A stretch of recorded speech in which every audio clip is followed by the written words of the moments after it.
Hello and welcome to Raw Chatter. I am your host speaking, Vicky Midwood, health coach, and I have got an amazing guest with me today who is also a coach. I am delighted to introduce you to Carol-Mae, who is a creative and spiritual coach and a podcaster with an amazing story to share with you guys. Carol and I have got a lot in common in terms of our childhood backgrounds. A lot of the issues that we have chatted about have crossed over into what we're going to be discussing today.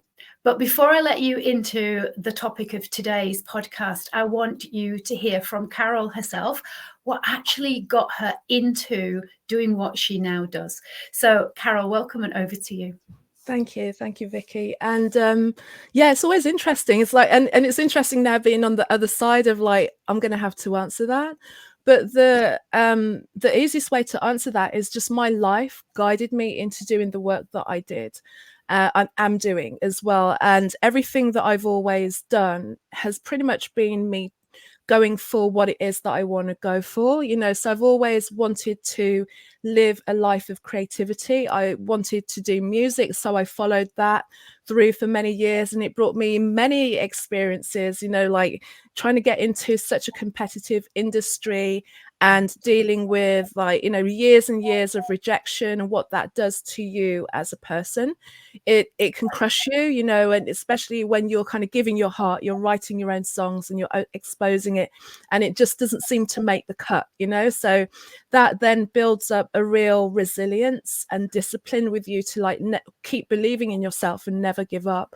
So that has been my the core of my creativity. And what I realized is having that goal and having something that I was aiming for and I was determined to go for actually was a savior in my life, because everything all the way around of my life, like my, I'm sure we'll go into it later, my family unit was just unstable by nature of my mom's illness and also my brother's illness to an extent. So for many years growing up, we rarely spent a whole year at home. At some point in time, there'd be my mum would have to get sectioned, and then the family unit would split up and we'd either go into foster care or family, so there was this kind of recurring movement of always going around. So I had to find something to cling to, and what I clung to was my dream. It was like, this is the thing that I'm gonna, when all this is said and done, I'll be this famous pop star one day, and it'll all come good and it'll all be worth it. So almost like an anchor within the chaos of what was going on around you. And for people who are not sure what your mum was sectioned, what that actually means, do you want to explain to them? So both my mum and Carol-Mae's mum had a diagnosis of bipolar, which we've discussed in detail, our thoughts and feelings around that. But what we also had in common was the fact that as a child, when all of this is going on, you feel very alone with how to handle it. And to watch a parent being sectioned, and I'm going to let you explain what that means, is so traumatic. So do you want to let people who don't know what that term means just explain it for the listeners? Yeah. What would happen, and the thing is, it would be myself and my brother that would have to make the decision as to whether this was going to happen. So you are basically made the authority over where your mum's going to stay for the next 30 or 60 days or however long.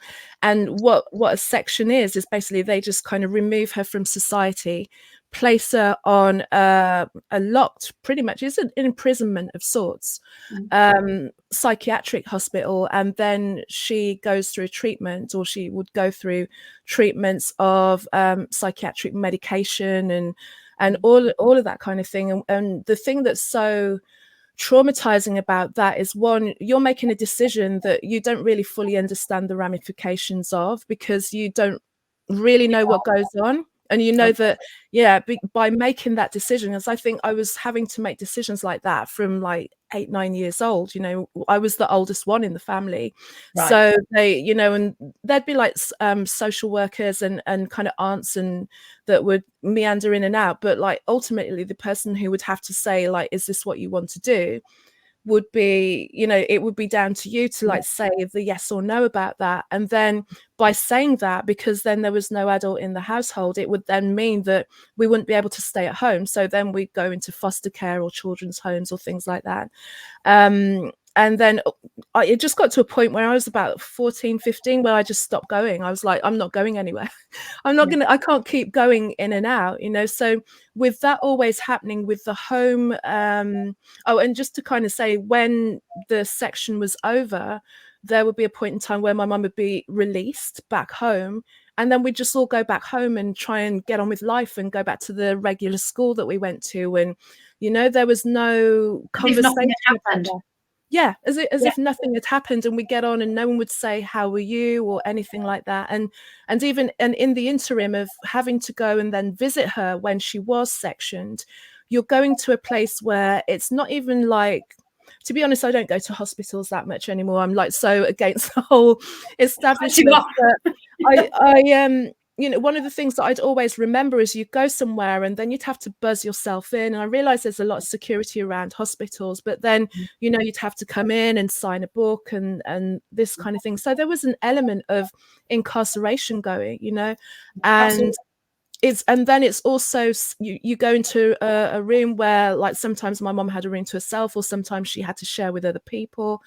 And it's very, very sterile. A lot of the times there's very little about it that's homely. I mean, they do their best, but then you realize that she's in a community or in a room with other people who also are in varying stages of psychosis based on the level of medication that they're on. So some of them are catatonic, some of them are manic, and everything in between, and then there's usually chaos going on somewhere in the ward. Sometimes there's alarms going, and I don't know if, well, I'm sure it was your experience, because the treatment then was very similar. But when you went to visit, you had no clue what state your mum was going to be in, whether she would even want to see you. I've turned up and she's just like screamed the place down, not wanting to see me because I put her in there. Right. And so you never knew what the response was going to be. And sometimes just completely blank stares, like, as you say, catatonic through being medicated so much. So even the act of going to see them, you kind of did it because you felt you ought to, you had to. But even that, when you come away from there, what do you do with it? What do you do with what you've just experienced? It's so difficult. And so I'm guessing for you that your outlet, your ability to be able to make some kind of sense of the craziness was to tune into your music. Is that fair to say?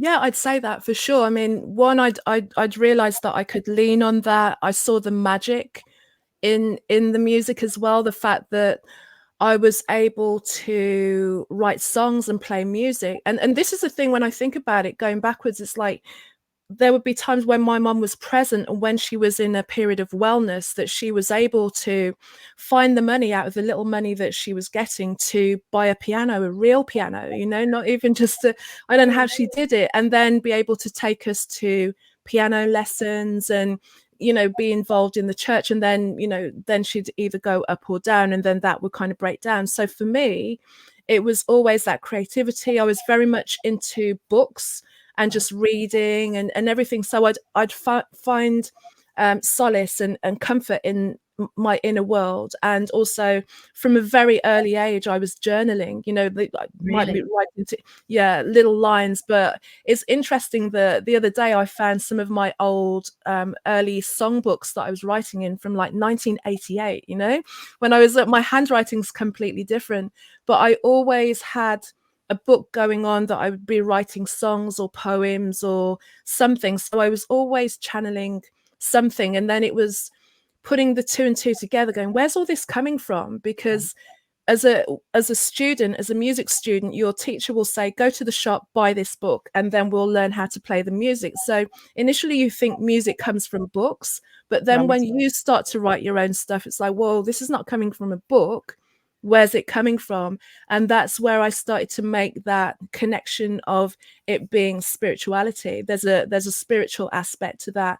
And like I said, it was something that, you know, when I'd go and spend, you know, half an hour or however long I could bear it on a psychiatric ward, to then come back and then just go back into, well, we can't be sad for too long because we've got this goal, we've got this thing that we want to do, so we can't, you know, go anywhere. And I just clung to that, and maybe I checked out, but you know, for me that was a necessary saver for me.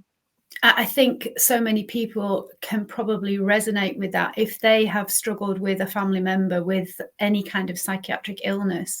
I think to keep yourself safe and technically sane, I suppose, you need to be able to compartmentalize it to some extent and give yourself something to be able to fully focus on. And it's not that you're forgetting it, because you can't. You know it's going to pop up again. But at least for now, you can just put it in a box and leave it over there where you go over here. And so looking back on those old journals, I mean, it must have been fascinating. But did you kind of feel that your poems and your songwriting was a lot to do with unexpressed emotions, or was it right across the board of all kinds of things? Because obviously you were a teenager then. Yeah, you know, some of the songs that I used to write were Whitney Houston songs. So, and the thing that I'd always love about Whitney Houston songs, when she was in that ballad era, you know, she'd kind of start, and it'd start very gentle, and then the strings would come in, and there'd be this crescendo and a key change and everything like that. So I'd write a lot of songs about this kind of like big unrequited love, because as far as I was concerned, one of these days Whitney Houston was going to sing one of my songs. Like, unfortunately she passed and I never got to you know, send anything to her. But what I didn't realize was, by my curiosity about songs, my curiosity about how they were, my curiosity in going, okay, that's a kind of Whitney Houston style song, let me try and emulate that, was teaching me something. It was like my curiosity just kept guiding me into learning things and focusing, because no one taught me how to write songs. And it wasn't until much later, when I started to take songwriting classes, where I'm like, I've been doing this since I was a kid, you know. So there was something in that. So a lot of the time it was talking about this kind of big love, you know, that I had very little idea about, especially as a teenager. But then also there was a lot of positivity, and also following your heart and going for your dreams, and that kind of thing. There were a few songs where I wrote about the kind of the fracturing of the relationship between myself and my mother, and also about my dad, you know, writing to him because he'd passed as well. So I wrote a song about that. So I was able to then really speak to them via the songs, really, in a way that I couldn't do. And as I'm writing a book at the moment that's kind of, you know, looking at the beauty of my own journey and why I've got here. And I've put in a lot of those song lyrics because I can see how they in themselves are very relevant to kind of show where I was at each point in time. So there's almost like looking back on my whole life, it's like, this makes perfect sense. That's why you wrote that song. That's why you went through that experience, because I kind of catalogued it in a song at some point during that time. So yeah, I see the beauty of the whole thing. It was painful for sure, but it's given me so much perspective and so many lessons and this is why I want to give back, because it's always, I know what it's like to not have the voice, you know, and somehow I found a way to, you know, channel it and keep it going. But not everyone has that. Some people really struggle with finding out what it is that they're supposed to do. And I'm like, it's you're living it now. Your life is your purpose. And I can show you through my own experience that it works out perfectly. And that's the beauty of you being able to guide people, because I'm sure you must come across people who say to you, well, I'm just not creative, or I don't know how to go about it. And And I believe that that's not true. I think we all have got some kind of creativity, whatever it looks like. For you, it's in both music and obviously in the words, poems and lyrics, as well as the music itself. But for other people, it's drawing, isn't it? It's painting, or it's making things. It's creativity doesn't have one look or one sound, but you help people to discover what works for them and how to, I suppose, bring it out. Is that correct? Yeah, because I know how healing it was and has been for me. And by putting it to one side or pretending that you don't have creativity in your life is denying the reality of who we are, who you are, who we are. We all have creativity within us. Even people who are accountants, they find a beauty and a symmetry in an art in numbers. And it's just me pointing out to you, like, look at that, look at moments in your life where there's been magic, where there's been miracles, where you've been guided, where things have happened, where you've thought, well, I'm not, I'm not in touch with my intuition, I'm not part of this. I'm like, I assure you that many things have happened that, because of the nature of the way that we look at life, you'll go, oh, it was just a coincidence, oh, it was just a weird thing, and you'll just brush it off. But because no science has come out and said this is what it is. But why are you going to defer your own reality because there's no scientific white paper on it? If you're feeling it, if you've experienced it, then it's real for you. Just because no one's backing it up doesn't mean it's not real.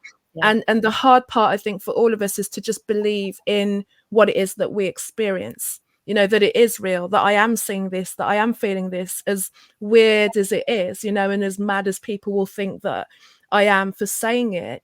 That holds so many people back. I think that holds back practically everybody. Everyone's got secrets and everyone's got experiences that they've had that they've not been able to speak to other people for fear of being thought of as mad. And that was one of the things that kept me down, because I had someone who'd have manic episodes. It was expected that at some point in time I would go off the rails and I'd end up in hospital. So that also was one of the reasons why I kind of kept my behavior very level, so that no one would then think, okay, it's time to section her, because I knew the minute that started to happen for me, it really would have been curtains for me in terms of my life. And I think it's so important that you've brought that up, because as a child, you're not going to turn around and say that you're scared you're going to end up the same way as your mum. But in the back of your mind, that is what's going on.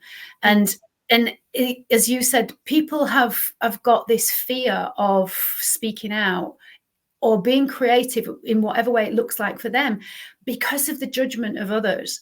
And it's such a powerful thing that holds so many of us back, because this fear that somehow I'm going to be looked upon as weird, as stupid, as mental, which was a term that was used back then quite often. Loony bin was where my mum was, oh, your mum's in the loony bin again. That would be the kind of language that you would hear. Very derogatory. You felt that somehow it must be something to do with you, and or is it my family? Is it my background? What's wrong with us? Why is this happening to us? And then, as you said, if you've got another member of the family who's got another issue going on where they're not well as well, when you're witnessing this, you're kind of going to do that, aren't you? You're just kind of toe the line and not rock the boat, and kind of not be the one who in any way stands out or does anything that's going to cause any sort of controversy. And this is where you can potentially get stifled, but you didn't allow that to happen because you had that creative outlet and you did follow your intuition, which is amazing.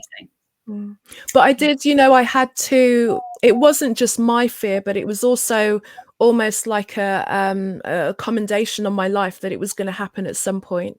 Right. It's just like she's a ticking clock, it's in our family, it's going to happen. And the fact that I was doing things so differently anyway was almost evidence that I was, the time's running out, something's going to go.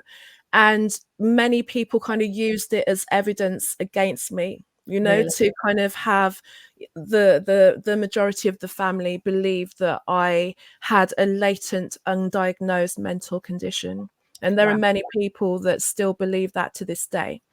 Yeah, And that's that's the the truth. power of you just carrying on regardless Mm, and following what you are being guided to follow, whether it's intuition, whether you call it the power of the universe, God, it doesn't really matter, does it? What terminology you use. I believe whatever word you use, it's all about spirituality. It's something outside of you, but it's also something inside of you as that's well. working together. And Mm, I think we all have it, but this inability to be able to express, whether it's our emotions or feelings, whether it's being creative and just letting it out, mm, is something that, as you say, society is frowns down upon. And yet, for those people who are brave enough, who are courageous enough to seek working with somebody like you, it can actually open the door to healing and freedom. So tell us a little bit more about how it can be so helpful to people. Well, it gives you an outlet, whatever that is, because I know when I get into writing or whatever it is, I enter into a state of flow, and I'm sure you've heard the phrase of flow state, and that's where it's that same kind of feeling that if anyone drives, you kind of get on the motorway, and then you go into a state, and then you wake up like a couple of hours later, and you're there. And you don't remember every single second or every single move that you make to get from A to B. You just entered into this kind of state of just moving and then gently responding. If you're really in the zone when you're driving your car, like if someone comes over and cuts you up, you just kind of like pull back, or you navigate around them, and unless you kind of pull yourself out of it. And that's how I would describe creativity, that flow state. So if you can imagine that you've got something that allows you to get into that state of peace and that state of just seeing how everything just is automatically there for you when you move, it gives you so much respite from your own stresses, whatever's going on in your life. And then also you start to, every now and again, I'll say to a client, just witness yourself doing that sometimes. If you're, whatever it is that's your expression, sometimes you're in it, but every now and again, just witness yourself. Can you just imagine what it would be like to be on the ceiling of the kitchen when you're icing your cakes or whatever Right. it is that you do, and look at how peace and how naturally you move? That's where you are. That's where you're in your zone of excellence, and you have that within you. And imagine being able to turn that into something that you can do every day, and bring yourself back into that space. Like, where's your heart? How do you feel when you're doing that? You're probably like dancing around the kitchen and just having fun in the mess of it all, and that's what that piece is that's available to us all in whatever your expression is. And then knowing that you have that available to you, don't have to check out, you don't have to take pills, you don't have to have anybody come in and kind of create it for you. You can create that piece within yourself. And then I'm like, imagine if you could do that all the time, and there was a way for that to support you, because it is possible. And especially with the technology that we have available to us right now, if you're brave enough, even though I don't think bravery's got anything to do with it, but if you allow yourself to fall into your zone of genius and just express that, there is a way that what you do can support you, or at least can bring in just a few, a little line of income. I mean, sometimes just to see that you can make a little bit of income from the thing that brings you so much joy. If you can make £1, you can make 100, you can make 100,000. It's like, how wide do you want to open that dam for yourself? And it just shows you that it's possible to get out of the stresses and the strains of life, because so many people are just living a life that's unfulfilled because they're doing what we're all told that we should do. And most people are not happy with what they should do, and yet now are too too nervous to step away from it. And I don't know if you've ever heard of the book The 5 Regrets of the Dying by Bronnie Yes. Ware. And the Yes. number one was, I wish I'd had the courage to be myself and not be concerned with what other people have thought of me. It's like, Correct. do you really want to get to your deathbed and realize that you had a chance and you just didn't take it? And, you don't want to kind of be motivated by regret, but sometimes we need to kind of scare ourselves into action. And that's that. Do you know what? It's so powerful. And that book, highly recommended. In fact, well, I'll put a link to that in the show notes if people have not read it, because I mean, the title may sound a little bit off-putting, but it's very much worth a read, because Yeah. I love what you said there. It's not, I think it is partly about having courage. It's having the courage, though, to give yourself permission. And you use that word, and I think it's so powerful. Give yourself permission, because there are so many mustn'ts, shouldn't, ought not to, can't, what will people think, as you said. And all of those boil down to the fact that often we're just scared.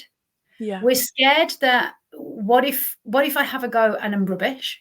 What if I have a go and it doesn't turn out like in my head I tell myself it should? Again, we're back to shoulding. And I think that it takes courage for you to actually give yourself that permission to take the step into the water and just go, do you know what?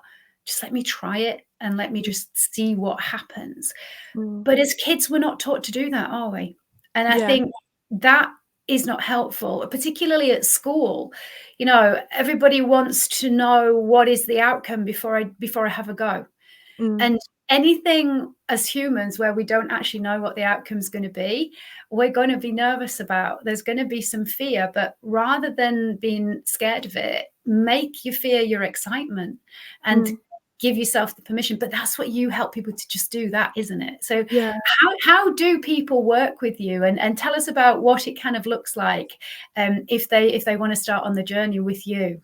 Sure. I mean, there's a couple of ways. One, you can listen to Her Inspirations podcast, which is, that's just free. Just listen in every week. I do like a 20-minute kind of just focus on a certain topic. And then if you're part of the email list, then you can just kind of work on your own journey. So, if you just want to start going into it and getting used to the sound of my voice as well, there's that. And then also there's a course that I've created for people who are ready to start to speak and need to do some healing around that, because there are so many stories that we tell ourselves around our own voice. And I had to not only train my voice in the kind of the technical way, but also had to do some deeper healing around why I'd suppressed my voice and why I was afraid to, one, bring it into my body, because it has a place and it wasn't in the right space in my body for me to feel it and be soothed by it and healed by my own voice.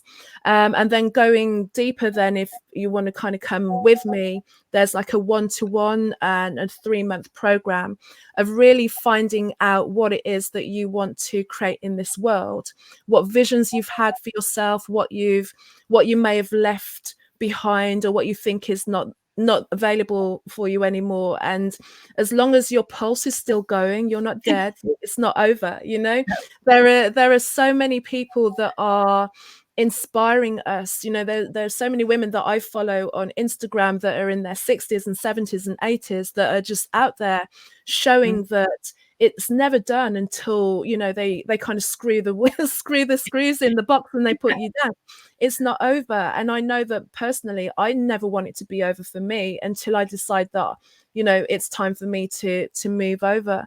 And then so it's just me a lot of time just pointing out and finding out what your story is and listening to what it is that you're telling yourself about, all the reasons why it couldn't be, and just kind of just reflecting back to you how untrue that is, because it's usually untrue, and it's based on what society tells us about what you should do and also what failure is. And that's where I think a lot of people don't understand what failure is. Failure isn't the end. It's just you eliminating ways that don't work for you. You need to define what failure is.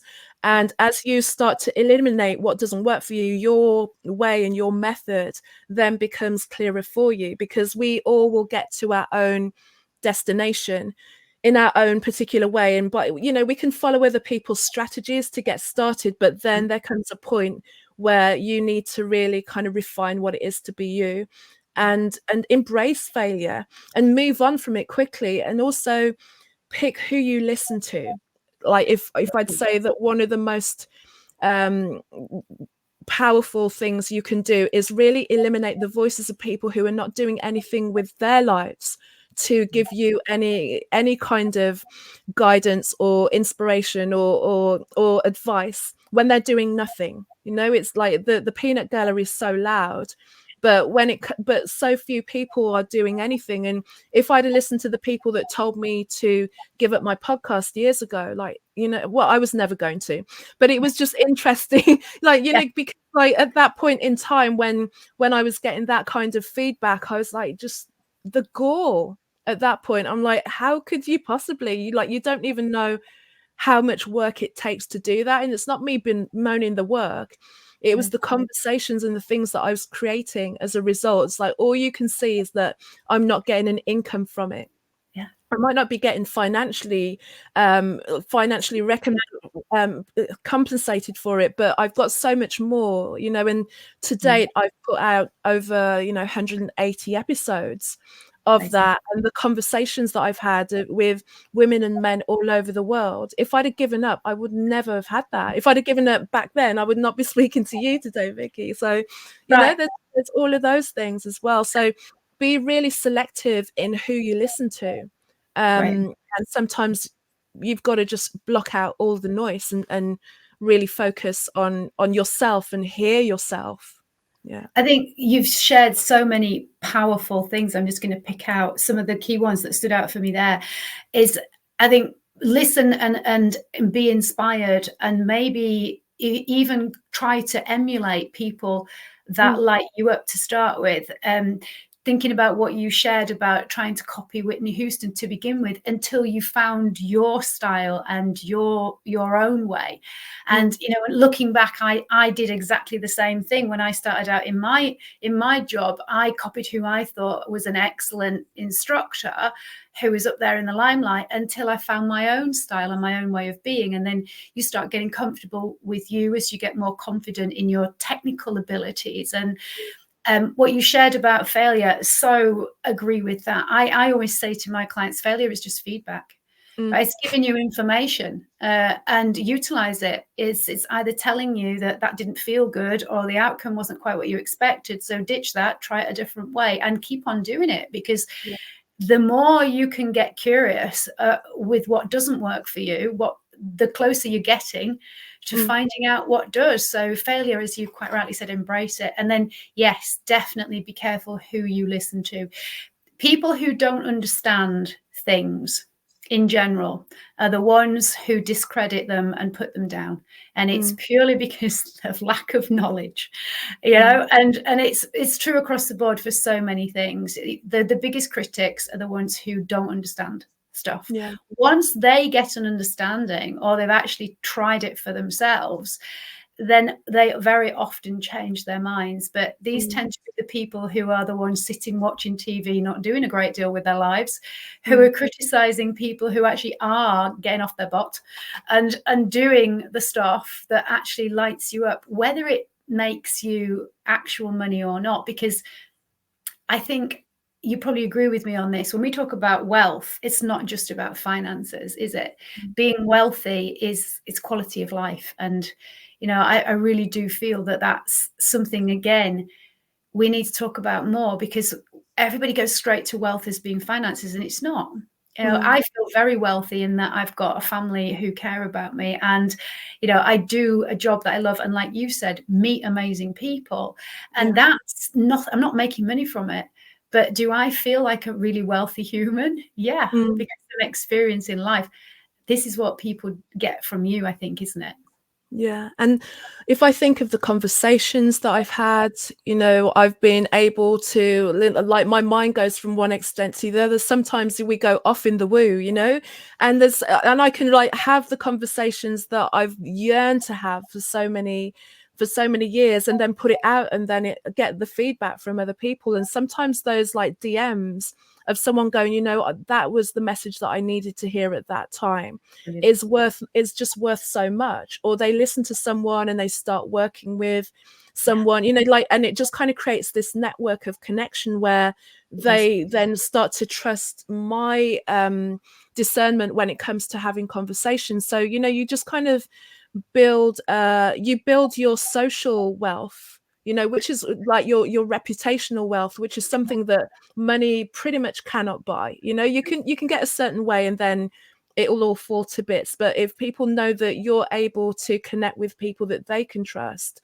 then that just helps you. As long as you don't do anything to completely screw your reputation up, you know, then you're going to be all right. It's and the freedom that it gives me to just send a message to someone and go, I'd like to have a conversation with you. I'm like, when else can you just send a message to a stranger on the internet? Yeah. You know, but when you have a being real, isn't it? This is being real, and that's. I know with the word authentic tends to be a bit of a buzzword and being vulnerable and stuff, but people want to listen to, I believe, and converse with and get to know people who are not full of hot air, who are obviously talking about real stuff and real experiences that they've gone through and are being raw and open and honest about it. And to me, that is what being a real human is, and that's attractive, I believe. You know, putting on a load of makeup and fancy clothes and pretending that, you know, you're happy because you've got all of this material stuff, when inside you're absolutely falling to pieces. You know, are people really fooled? I don't think they are. I think they would rather listen to real humans who have something to share. And ultimately, we all want to connect, don't we? Yeah, and I think the tide is turning on that in terms of we all want to hear something real, especially when you're going through it. You know, maybe you want to turn on and see, you know, some shiny rich pop star kind of do their thing, but ultimately then you want someone who's going to relate, because if you don't have anybody in your life that you can tell it to, then maybe by listening to a podcast and hear someone talk about their experience, you're like, oh my god, they're going through that, you know, and it just gives you permission to validate that you're not crazy, that your feelings aren't, especially when you're having like very unpopular feelings like I was, where I was surrounded by so much sickness, but then I personally was internally frustrated and felt very trapped by that. These are things that you can't say out loud. You know, people be like, well, you can't say that because it's your mom and she's ill. I'm like, I'm not denying that, but also I'm a little girl and I don't know what the hell's going on, you know? And this is how I feel, and nobody's hearing me. How I feel, yeah. So just to be able to put a voice out there to say, I've been through many different experiences in my life that I realize have given me because I've been gifted with the gift of communication and writing, that it's for me to tell those stories so that when other people are reading my story, they can be like, oh, I know, I felt that, and I felt I couldn't say it. I felt that frustration. I felt, you know, anger and trapped when I was in a situation and I didn't know what to do. It doesn't make you a bad person to have those bad feelings, you know, and even to label those feelings as bad is, you know, in itself something that we need to change, you know, turn around. Because I was just talking about anger this week, and that's been the hardest emotion for me to like kind of calibrate within myself, because I knew that if I showed too much anger, and when I did, it was like, oh, you see, you're going, I knew you were crazy, you know, that's going to come out. So I really pushed it down.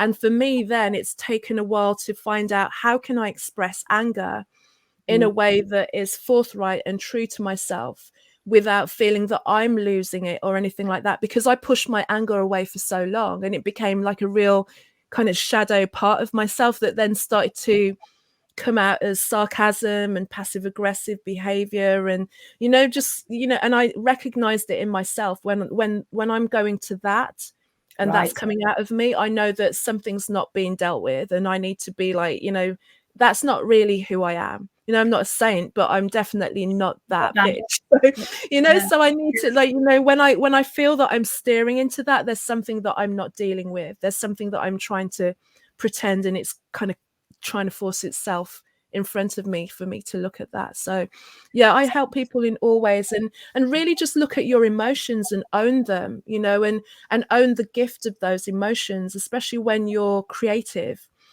Those emotions are just giving you colors to paint with. Yeah.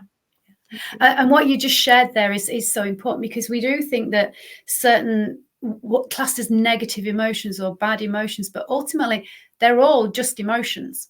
They just are what they are. And some of them are more powerful and more uncomfortable to be with than others, but it doesn't make them good or bad. And I love the fact that you just think of them as colors, because that just puts a whole kind of other slant on just going, yeah, embrace them all, because they're all trying to tell us something. But this is where talking to somebody like you can help people to discover what is that thing that you need to be talking about, what is the story behind it, and you're providing a safe space with the joy and the benefit of it being a creative and a healing space too, for people to be able to share their stuff. And I just think it's amazing. So tell people, where can they actually find you? Where's the best place to connect with you? The best place is going to be my website. It's like a one-stop shop. So Carol-Mae Whittick.com. So CarolMaeWhittick.com. I'm laughing at myself reading my own name. You can see it. But yeah, if you just go to the website, then you'll kind of see information about everything, and then links out to social media if you want to connect with me that way. So we will put the links in the show notes, guys. If you're watching on YouTube, they will be in the description. Have you got any final message or few words that you'd like to leave our listeners with? Yeah, that thing that just won't leave you alone, that niggle that you've got, that there's something that you need to try, try it, go for it, like, what is the worst that can happen? It's, like, it's not as bad as you think. And if there is something that's always just, when you're always wondering about, I wonder what it would be like to do this, I've always wanted to do this, I just implore you to try it, because it will shift your life. It doesn't mean that you have to walk out of your job tomorrow and go for it. Like, if anything, I wouldn't recommend it, because that will then put a pressure on you that you're not ready for. But just allow it to come in, and ask questions, stay open about what would it be like if I brought that into my life and it was part of my life. And I think staying in the questions, staying curious, opens you up to so many opportunities and possibilities that your life will turn around, and it'll be great. I just, like I say, I have good days and bad days. Life is life. But in my heart, I'm grateful for the journey that it's taken me on, and the fact that I can express it this way. I just feel super lucky, so thank you. Brilliant advice. There you go, folks. Tune in to Carol-Mae's podcast. You will learn so much stuff, and sign up to her newsletter as well. Carol, it's been an absolute delight. You and I could talk, I've no doubt, all day long. I actually want to make sure that we meet up in person, because I think we could do with spending a day together. Thank you again. Those of you who've enjoyed this podcast, please don't forget to give us a thumbs up, give us a like. If you haven't yet subscribed, please do so that you get notified of the next new podcast. And if you feel that the content that you have heard may be helpful for somebody else, share it with them. Let them know that this is happening and that they can tune in as well. And I'll just leave you with my usual goodbye to say, we only have one life as far as we know, and one body. Take care of it, because it is taking care of you. Until next time, have a great week. Bye-bye.